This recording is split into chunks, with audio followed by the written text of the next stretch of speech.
The desert stretches endlessly, golden sands whispering secrets to those who dare to listen. The pyramids rise like silent sentinels, their geometric perfection both mesmerizing and intimidating. Yet, beneath their colossal presence lies a secret that even the sands themselves seem hesitant to reveal.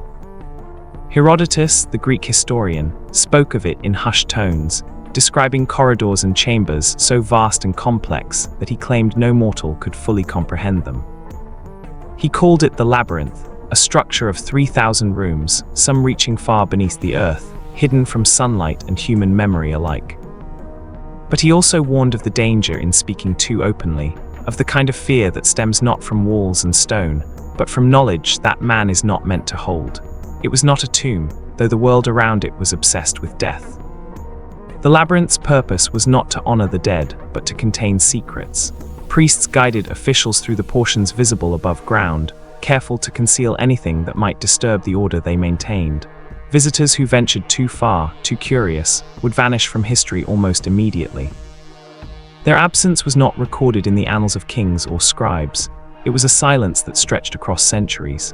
And yet, the whispers remained, carried in fragments through Herodotus' writings, in travelers' vague recollections, in maps that would suddenly erase entire sections without explanation. The labyrinth was designed to confuse, to hide, and perhaps most chillingly, to judge those who trespassed without understanding.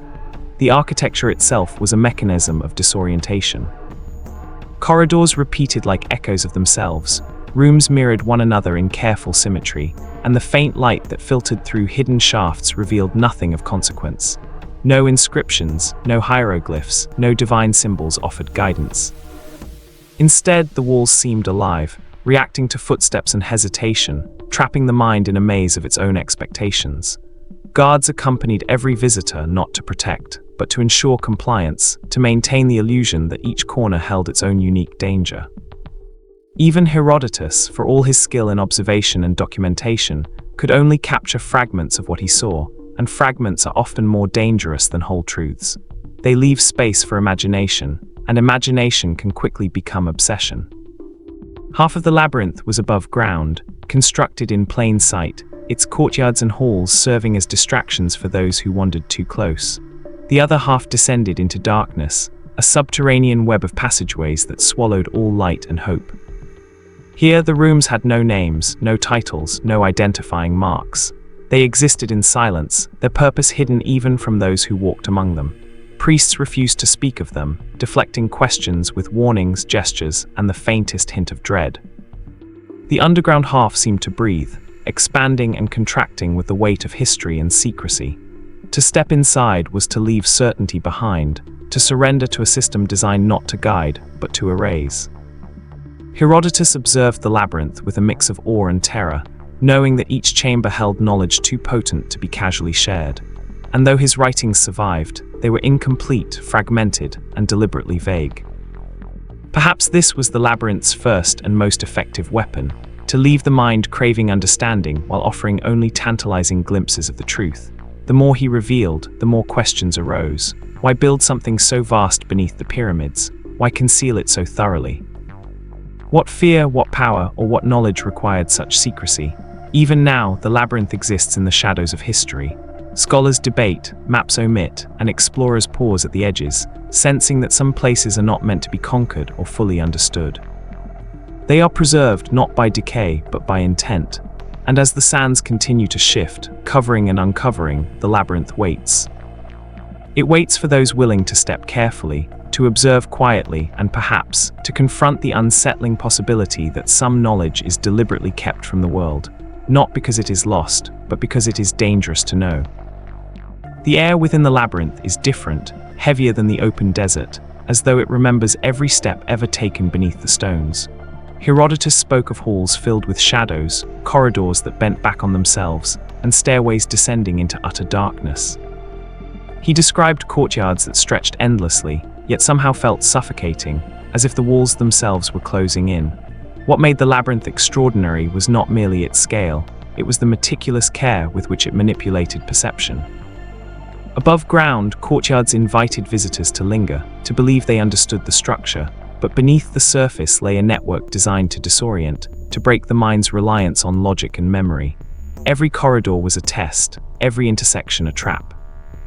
Even the priests who guided chosen officials were not fully at ease. Their whispers carried a subtle tremor, a warning hidden behind ritualistic gestures. They allowed Herodotus to see a fraction of the upper chambers, letting him record some details while shielding the more crucial truths.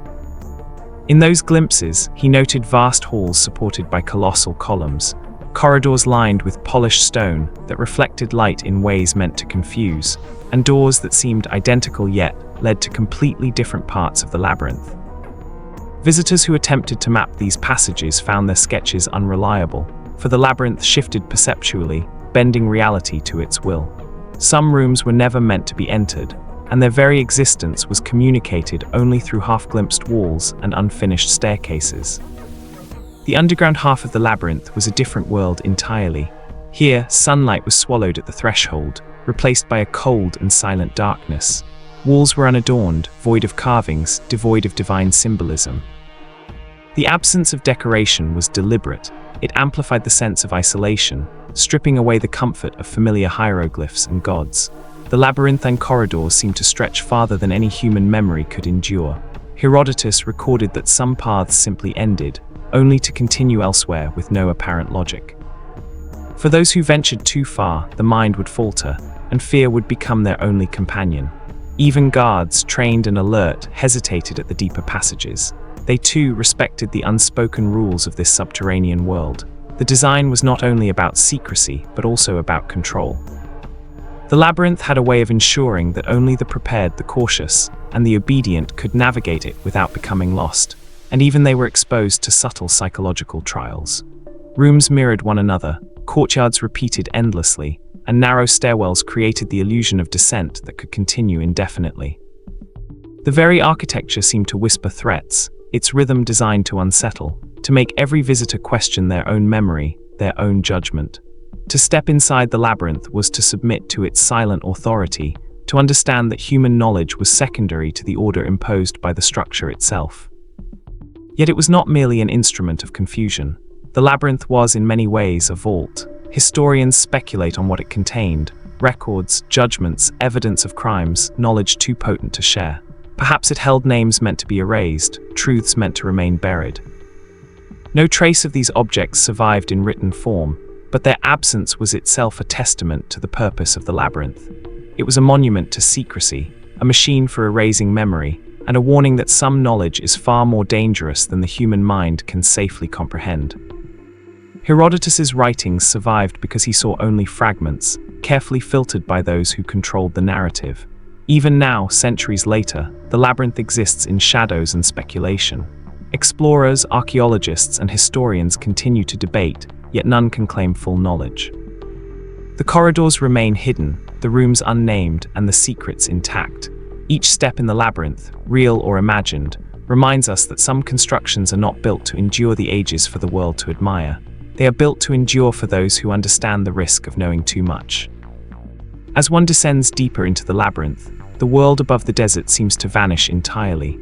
The air grows cooler, heavier, almost tangible, as though the stone itself exerts a quiet pressure on the lungs and the mind. Shadows stretch unnaturally across corridors that are impossibly long, while narrow stairways wind in circles, giving the impression of descending endlessly into the earth. It is here, in the deepest levels, that the labyrinth reveals its true nature, not merely a building, but a living structure of control and concealment. Every step is measured, every hallway deliberate, and every door a boundary between knowledge and oblivion. It is no exaggeration to say that the labyrinth was a place designed to test the human mind, to determine who could survive its silence and who would be swallowed by it. Rooms in these depths were never meant to be labeled, documented, or understood. They lacked inscriptions, carvings, or any symbols that might offer guidance. The absence of markings was intentional. Each blank wall was a psychological tool, stripping visitors of confidence and forcing them to rely on intuition alone. Hallways branched endlessly, chambers mirrored one another, and staircases spiraled into darkness without any indication of where they might lead. Even the priests who once guided officials through the upper levels hesitated here, whispering cryptic warnings rather than explanations. To enter these depths was to surrender to the labyrinth's authority, to acknowledge that knowledge had a cost, and that disobedience could lead to vanishing without record. The labyrinth was not a tomb. It did not house the dead, at least not in any conventional sense. Its purpose was far more enigmatic, far more chilling. Scholars have speculated that the hidden chambers stored forbidden knowledge, records of crimes, names meant to be erased from history, and judgments that no living soul should know. Whatever was contained, there was powerful enough to warrant secrecy so absolute that even centuries of excavation and scholarship could not fully uncover it. Herodotus's fragmented accounts hint at this reality: priests who refused to answer questions, hallways that led to rooms never entered, and corridors that seemed to disorient even the most careful observer. Every detail suggests that the labyrinth's function was to preserve control over information, and by extension, control over those who might stumble upon it. As the labyrinthine corridors stretch further, the sensation of isolation intensifies. The mind, unaccustomed to the endless repetition of stone and shadow, begins to question itself. Which direction is forward? Which path has already been traveled? The labyrinth erodes certainty. Even light, when it appears through hidden shafts, behaves deceptively, reflecting off polished surfaces to create illusions of rooms where none exist. A person walking its halls is never alone, yet always alone, accompanied only by the echo of their own heartbeat and the faint whisper of the stone around them. It is a place where human perception is tested, and the cost of error is complete erasure from the narrative of those who knew it. Yet, for all its obscurity and menace, the labyrinth is structured with purpose.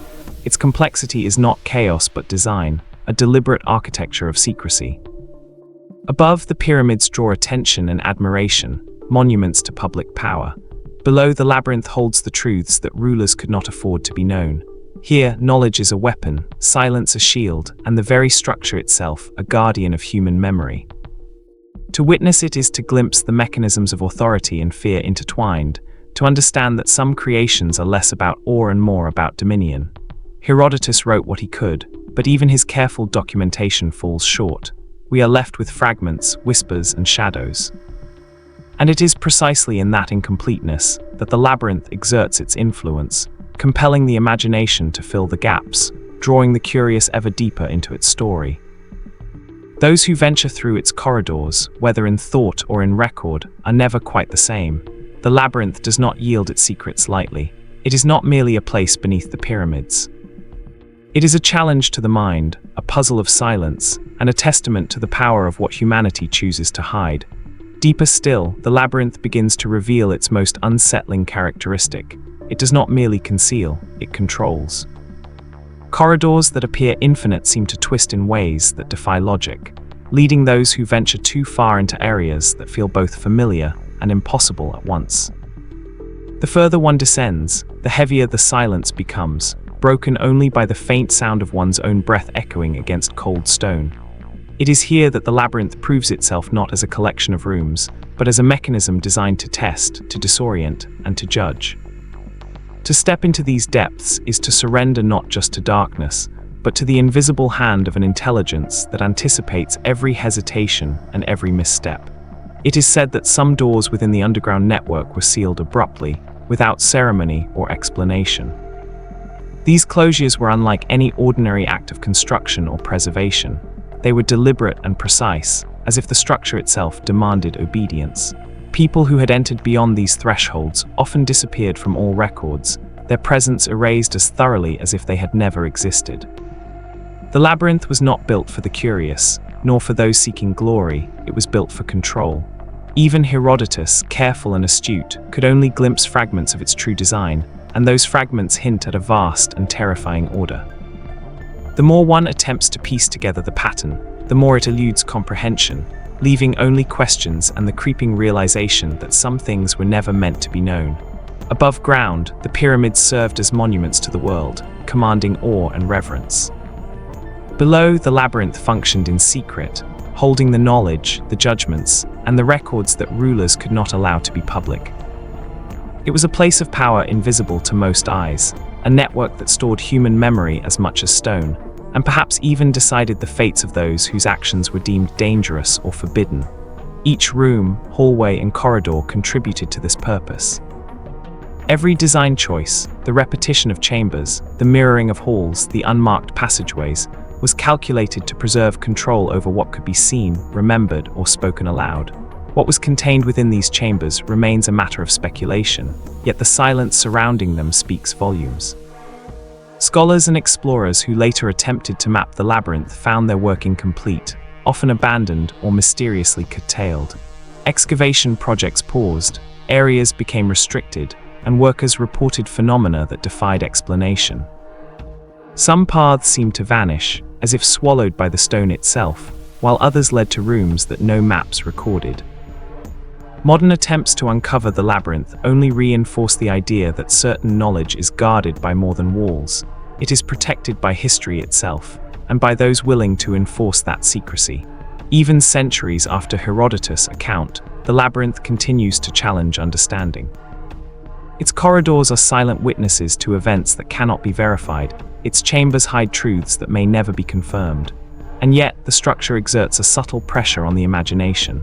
The unanswered questions, the abrupt closures, the unrecorded disappearances, the perfectly mirrored halls, draw the curious ever deeper into speculation. It is a maze not only of stone, but of thought, compelling those who seek it to confront the possibility that some truths are intentionally obscured, preserved in silence as a means of control. The deeper the labyrinth stretches beneath the pyramids, the more it becomes clear that its purpose was never to entertain or instruct. It was a sanctuary of secrecy, a carefully maintained repository of power, knowledge, and fear. Those who survived the upper chambers may have glimpsed the exterior of its vastness, but few could endure the underground half. It is here in the silent depths that the labyrinth reveals its true mastery, the ability to dominate perception, to erase memory, and to enforce obedience without a single word spoken. As centuries passed, the labyrinth began to vanish from recorded history. References that once appeared in Herodotus and other travelers' accounts dwindled, maps altered, and entire sections seemed to disappear from the memory of Egypt itself. It is as though someone, or something, decided that the labyrinth should exist only as rumor, its presence implied rather than documented. The abrupt absence of information is perhaps its most chilling feature. Unlike other structures that fall into ruin and leave traces behind, the labyrinth's disappearance is deliberate, a silence enforced with precision. Scholars would later struggle to reconcile these inconsistencies, yet the stone itself never changed. The corridors, chambers, and stairways remained, hidden beneath layers of sand, waiting for those who might dare to seek them. Modern exploration offered little more clarity. Archaeologists who attempted to map the area encountered restrictions, access denied to certain zones without explanation. Workers reported passages that existed on no plans, hallways that led to rooms unseen by any previous survey. Some paths appeared only intermittently, as if the labyrinth itself resisted comprehension, shifting subtly to preserve its secrets. Official statements were vague, dismissive, or contradictory, leaving a lingering sense that discovery was never the true goal. The labyrinth had always been a place of control. Even in modern times, it seemed determined to regulate what could be known. It was not lost, it was protected. The purpose of this protection becomes clear when considering the labyrinth not as a tomb or a monument, but as a repository of knowledge and memory.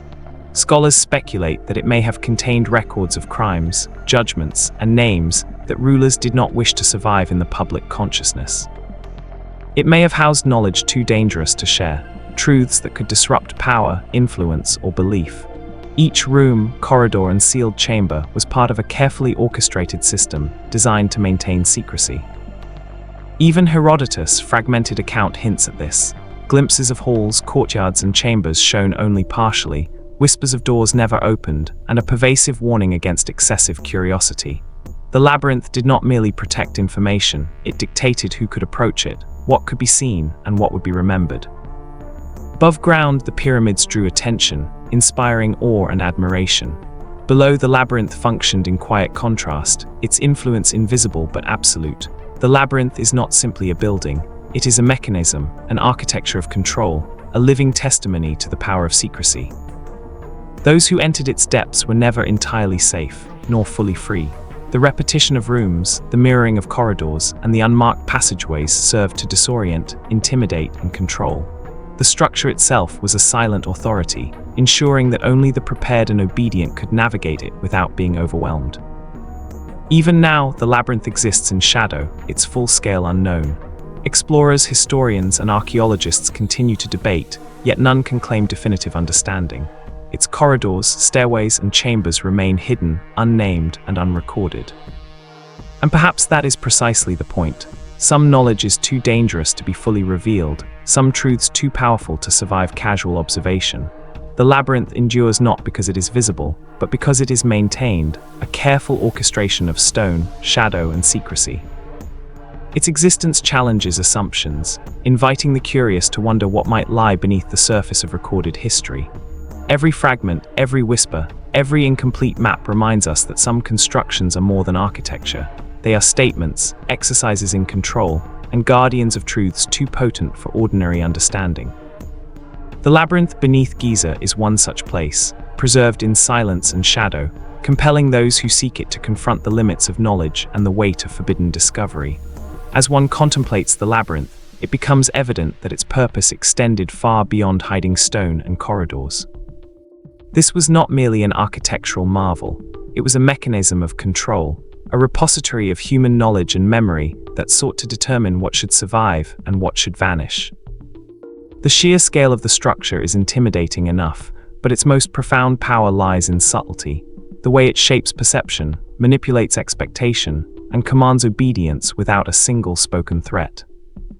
Every mirror-like hallway, every repetitive chamber, every unmarked staircase is part of an invisible logic designed to disorient and test, ensuring that only those who proceed cautiously and intentionally may glimpse the hidden truths within. The labyrinth is, in essence, a memory prison. Rooms may have contained records of judgments, lists of names, and evidence of actions that rulers or priests deemed too dangerous for the public. These were not ordinary archives. They were curated, secret, and carefully shielded from prying eyes.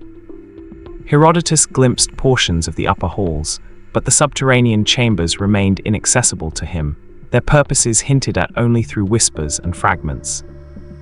Even modern explorers encounter similar obstacles, passages that appear and disappear, corridors that defy mapping, and sections of the underground network that are suddenly restricted or entirely blocked. This is not random obstruction. It is the labyrinth asserting its authority, enforcing a boundary between knowledge and ignorance, between what is permitted and what is forbidden. Its design is both psychological and architectural. Above ground, courtyards and public halls create an impression of familiarity, offering comfort to those who might otherwise suspect the structure's true depth. Yet beneath the surface, repetition and symmetry become tools of confusion. Identical chambers mirror one another endlessly, stairways twist without apparent logic, and narrow corridors amplify isolation and uncertainty. Light, when it penetrates, behaves deceptively, casting reflections that suggest doors where none exist, creating illusions that further erode confidence in one's own perception. Visitors are forced to rely on intuition, to question their memory, and ultimately to recognize the labyrinth's invisible authority. The labyrinth also serves as a warning. It demonstrates that some knowledge carries consequences too great to be shared indiscriminately. Its corridors are a reminder that access to power, information, and secrets has always been controlled, curated, and occasionally withheld. Those who underestimated its purpose, who moved recklessly through its halls, risked being swallowed by the very silence designed to preserve its integrity. Even today, that lesson resonates. Some mysteries remain unspoken, not because they are irrelevant, but because the cost of understanding them is too high. And yet, there is a strange allure. The labyrinth beckons the curious, compelling them to imagine what might lie beyond sealed doors, around unseen corners, and deep beneath the desert. Its absence from maps and records only intensifies that pull, reinforcing the notion that true knowledge is rare, dangerous, and fiercely guarded. The pyramids may command awe above ground, but it is the labyrinth, hidden from view, that exerts a subtler, more profound authority, a testament to the power of architecture, secrecy, and human psychology intertwined. In understanding the labyrinth, one begins to grasp a truth both simple and terrifying. Knowledge is not neutral. It is curated, controlled, and occasionally confined within walls designed to endure far beyond the reach of ordinary memory. The labyrinth beneath Giza is more than a structure. It is a statement. It challenges curiosity, tests resolve, and preserves the balance between what may be known and what must remain hidden. And in doing so, it continues to assert its presence silently, patiently, enduring through centuries of sand, stone, and shadow. In modern times, the labyrinth's influence is as elusive as it was centuries ago.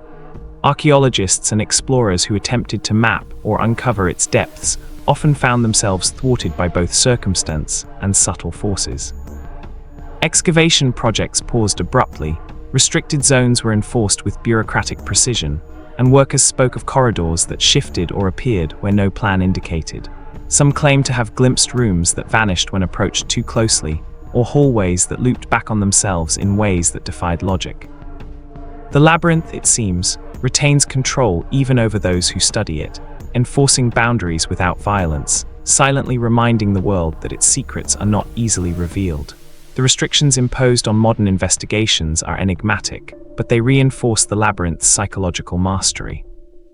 It is not merely a place of stone and passageways, it is an entity that dictates perception. Even well-prepared teams, equipped with the latest technology and detailed maps, encounter confusion, delays, and incomplete records. Access is carefully curated, not for preservation alone, but to maintain the structure's authority over what may be known. To approach the labyrinth is to acknowledge that curiosity has limits, and that the deeper one ventures, the more the mind itself becomes the instrument of control. Above ground, the pyramids continue to dominate the desert skyline, monuments to visible power and public awe. Below, the labyrinth operates in silence, holding knowledge, records, and perhaps even judgments that were never intended to reach daylight. Its purpose may have been, and perhaps still is, to curate what humans remember, what they are permitted to see, and which truths remain locked away. Every unmarked hallway, mirrored chamber, and sealed doorway reinforces this authority. The labyrinth does not threaten with overt danger. It exerts influence quietly, patiently, and invisibly. Some historians have speculated that the labyrinth was more than a repository of records. It may have served as a test of human obedience, perception, and discretion. Those who wandered recklessly, seeking knowledge without preparation, were met with disorientation, confusion, or erasure from records.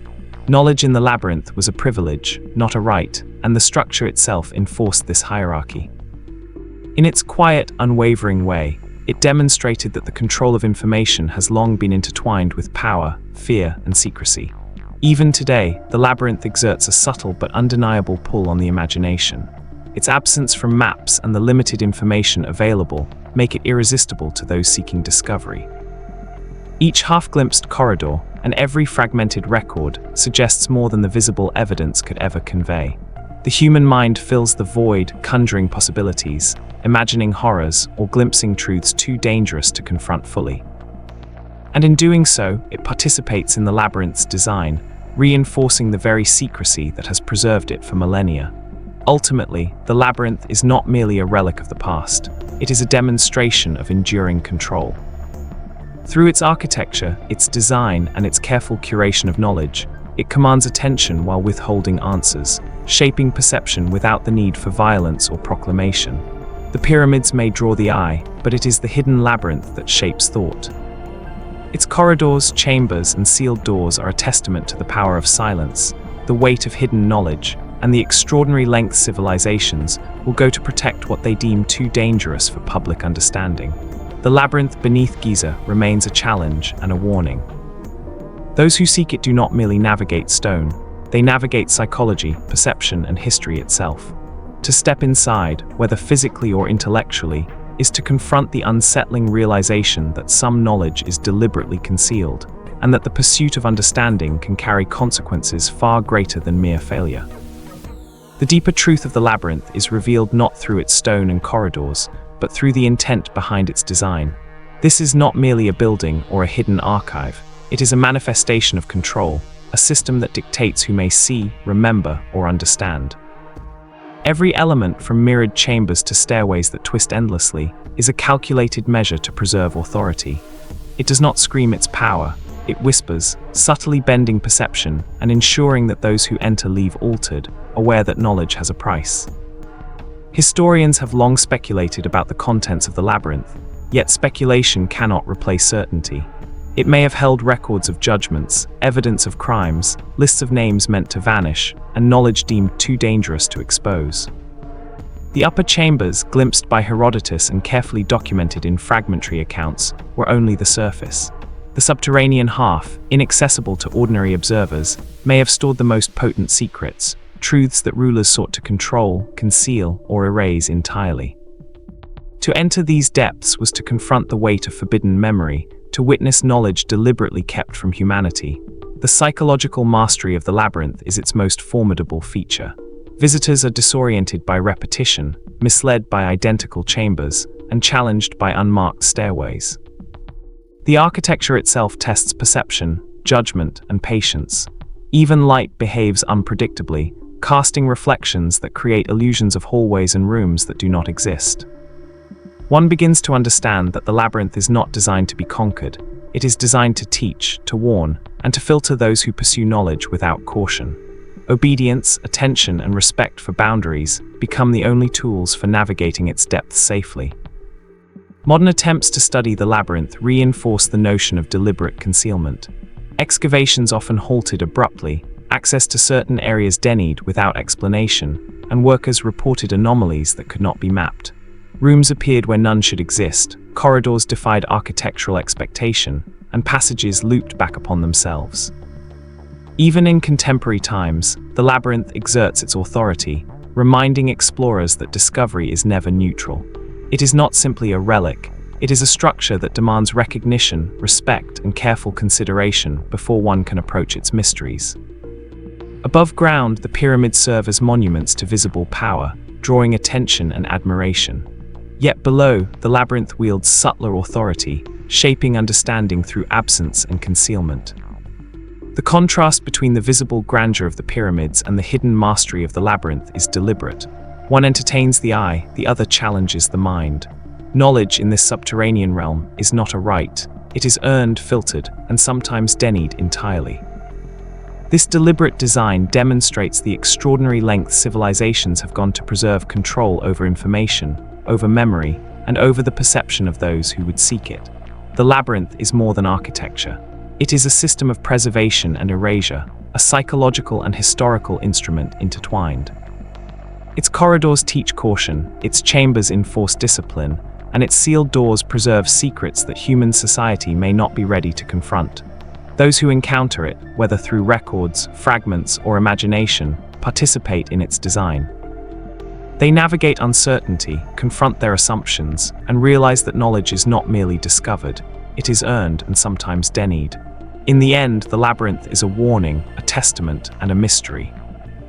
It demonstrates the power of secrecy, the endurance of carefully curated knowledge, and the extraordinary influence of human design.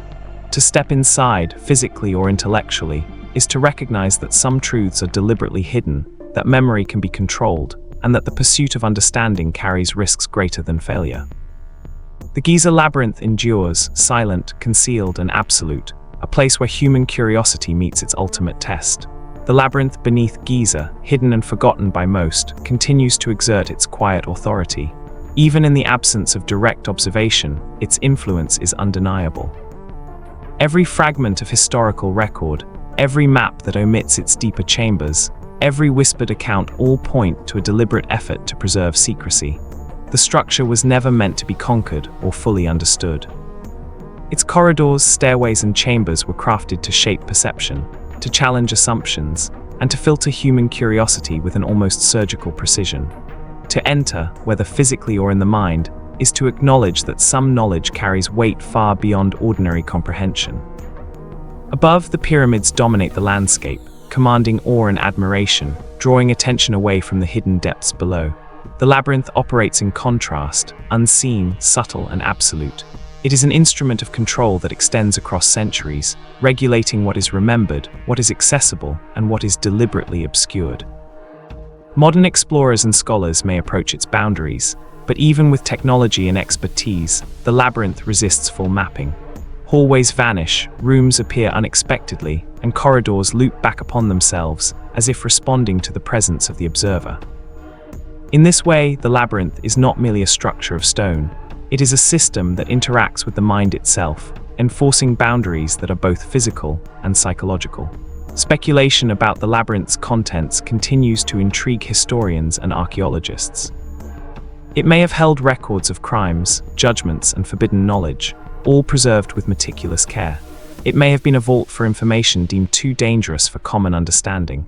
Perhaps it contained lists of names that rulers wished erased, or evidence of deeds that could disrupt power if revealed. The absence of definitive records only reinforces the labyrinth's authority. Its silence is deliberate. Its emptiness is a warning. Knowledge here is not neutral. It is curated, controlled, and fiercely guarded. The deeper chambers, those inaccessible even to Herodotus, represent the ultimate mystery. What lies beyond the sealed doors and mirrored hallways is unknown, yet their very existence exerts influence. They challenge imagination, compel speculation, and create a tension that ensures the labyrinth's story endures. Even incomplete accounts, fragmented and filtered, provoke a sense of unease, a recognition that the most dangerous truths are often those left unspoken. In this way, the labyrinth maintains its power not through overt threat, but through absence, ambiguity, and the irresistible pull of curiosity. Ultimately, the labyrinth is more than a physical structure. It is a demonstration of the extraordinary lengths human civilizations have gone to protect knowledge, to control memory, and to preserve authority. Its mirrored corridors, unmarked rooms, and sealed chambers are instruments of psychological mastery, shaping the perceptions of those who dare approach it. Every visitor, historian, or explorer becomes part of its narrative, participating in a system designed to challenge and control. The labyrinth is not defeated by observation or inquiry. It is understood only through respect for its design, patience, and recognition of the power of secrecy. The Giza Labyrinth endures as a silent teacher and a hidden guardian. Its corridors compel humility, its chambers impose caution, and its design preserves knowledge in ways the world above can scarcely comprehend. To confront it, even through thought and imagination, is to encounter a truth that is both fascinating and unsettling. Some secrets are deliberately protected, some knowledge is deliberately hidden, and some mysteries endure precisely because humanity is not ready to confront them fully. The labyrinth remains patient, silent, and absolute, waiting for those willing to understand the consequences of curiosity. At last, we reach the edge of understanding, where the labyrinth asserts its final authority. It is here, in the absence of certainty, that its true power is revealed, not in walls or corridors, but in the deliberate control of knowledge itself. The 3,000 rooms beneath Giza, many of which may never have been seen by any human, remain a monument to secrecy, a silent testament to the idea that some truths are too dangerous to be known. Even now, the labyrinth exerts influence, shaping perception and imagination, compelling those who seek it to confront their own limits. To walk its corridors is to face the weight of human curiosity and the consequence of discovery. The labyrinth's design speaks in whispers rather than shouts. Its mirrored chambers, endless stairways, and unmarked halls are not mistakes. They are instruments of psychological mastery. Visitors become lost not by accident, but by intention, guided through a system that tests obedience, patience, and judgment. The deeper one ventures, the more the mind itself is challenged, questioning memory, perception, and the boundaries of understanding. It is a structure that teaches restraint, that enforces discretion, and that ensures knowledge is earned, not casually acquired. The labyrinth does not reveal itself easily, and those who believe they have conquered it are often confronted by the silent realization that understanding comes at a cost. The contents of the labyrinth remain unknown, yet the implications are profound. It may have held judgments, names, evidence, and knowledge deemed too powerful for common understanding. It may have preserved secrets that could disrupt the balance of society if revealed. Each room, each corridor, and each sealed doorway represents a boundary between the permitted and the forbidden. The labyrinth's true purpose is not entertainment, not display, and not preservation of stone. It is control over information, memory, and the human mind. Those who encounter it, even indirectly, are reminded that knowledge is never neutral, and that some secrets exist precisely because the world above is not prepared to bear them. The contrast between the pyramids and the labyrinth reinforces this lesson. Above ground, monuments rise to inspire awe and admiration, attracting attention and respect. Beneath the surface, the labyrinth operates invisibly, shaping thought and perception, testing the boundaries of curiosity, and preserving the ultimate truths in shadow. The architecture of silence is as deliberate as the architecture of stone. What is visible is meant to impress. What is hidden is meant to endure, carefully curated and fiercely protected. The labyrinth's influence is subtle but absolute, a reminder that some structures govern not through presence, but through absence, and some truths command attention by remaining just out of reach. And yet, the labyrinth continues to draw the curious. Its presence beneath Giza is a challenge, a puzzle, and a warning. To imagine its halls, to ponder its hidden chambers, is to participate in its design, to navigate uncertainty, to confront the unknown, and to accept that some knowledge may be forever beyond grasp. It is a structure of patience, of psychological mastery, and of enduring secrecy. The Giza Labyrinth endures not because it is forgotten, but because it is deliberate. 3,000 rooms, countless chambers, infinite questions. Its corridors remain silent, its doors remain sealed, and its truths remain hidden. It is not lost, it is protected. And it waits patient, absolute, and unyielding, for those willing to recognize that some mysteries are never meant to be fully revealed. In the shadows beneath the pyramids, the labyrinth remains, a silent sentinel, guarding secrets that the world may never see, a final, unbroken testament to the extraordinary power of concealment.